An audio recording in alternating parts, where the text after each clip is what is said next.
ఈయన court proceedings ద్వారా అర్థమైనటువంటి విషయం ఏంటిదంటే ఎన్నికల కమిషన్ పాత సిస్టమ్ లోపల ఎన్నికలకు పోవడానికి ముందుకు రావడము దాన్ని సర్టిఫై చేస్తూ వారం రోజుల లోపల మేము నిర్ణయం ప్రకటిస్తామని రాష్ట్ర ప్రభుత్వం చెప్పడము 24వ తేదీ లోపల డేట్ ప్రకటించమని చెప్పడము ఇవన్నీ కూడా కోర్టు తీర్పు ద్వారా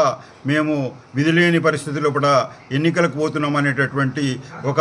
దుర్మార్గమైనటువంటి ప్రయత్నము ఈ రాష్ట్ర ప్రభుత్వం చేయడానికి ముందుకు వచ్చింది అనేటటువంటిది ఈ సందర్భంగా తెలియజేస్తున్నాం. గతంలో కూడా సెప్టెంబర్ 30 లోపల ఎన్నికలు జరగాలనేటటువంటి పిటిషన్ కానీ నిన్నొచ్చినటువంటి పిటిషనే కానీ రాష్ట్ర ప్రభుత్వము ఎన్నికలు చేయడానికి కొరకు అనుకూలంగా తమ సంస్థల ద్వారా వేయించినటువంటి పిటిషన్గా మేము దీన్ని ఆరోపిస్తున్నాం. ఇప్పటికైనా కానీ బీసీలందరూ కూడా ఈ రాష్ట్ర కేంద్ర ప్రభుత్వాల బీసీ రిజర్వేషన్ల వ్యతిరేక వైఖరి మీద పూర్తి స్థాయి లోపల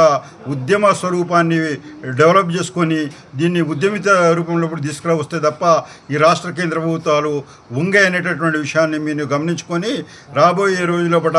గ్రామ స్థాయి లోపల మండల స్థాయి లోపల అదేవిధంగా జిల్లా స్థాయి లోపల మీరు ఉద్యమాన్ని ముందుకు తీసుకుపోవాల్సిందిగా మేము విజ్ఞప్తి చేస్తున్నాం. ఎందుకంటే ఇప్పుడున్నటువంటి పరిస్థితుల లోపల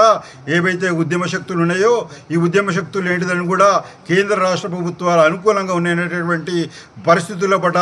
ఈ హైదరాబాద్ ఉద్యమాన్ని మీరు బేస్ చేసుకుంటే గతంలో పట 87 లోపల ఎట్లయితే ముంచినరో అదే రకంగా ముంచడానికి అవకాశం ఉంది. కాబట్టి ఈ రాష్ట్ర నాయకత్వాలను మర్చిపోండి, మీరు సొంతంగా మీరు తయారుగండి. ఈ ప్రభుత్వం ఏ ప్రభుత్వం కూడా మళ్ళీ పాత పద్ధతిలో రిజర్వేషన్స్ చేసి బీసీల రిజర్వేషన్స్ను ఎగరగొట్టాలనేటటువంటి ప్రయత్నం చేస్తే ఆ ప్రయత్నాలన్నింటినీ కూడా మీరు భగ్నం చేసేటటువంటి విధంగా ఉద్యమ స్థాయిని పెంచుకోవాల్సిందిగా మేము విజ్ఞప్తి చేస్తూ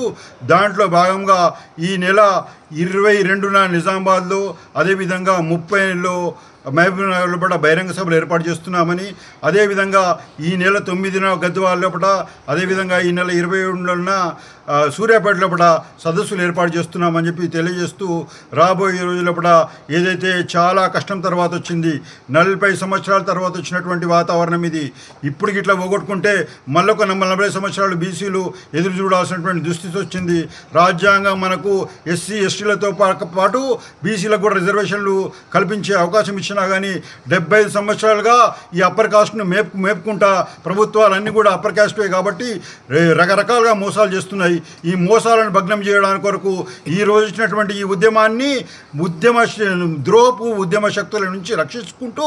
మిమ్మల్ని మీరే కాపాడుకుంటూ ఉద్యమ స్ఫూర్తిని పెంచాల్సిందిగా విజ్ఞప్తి చేస్తున్నాను.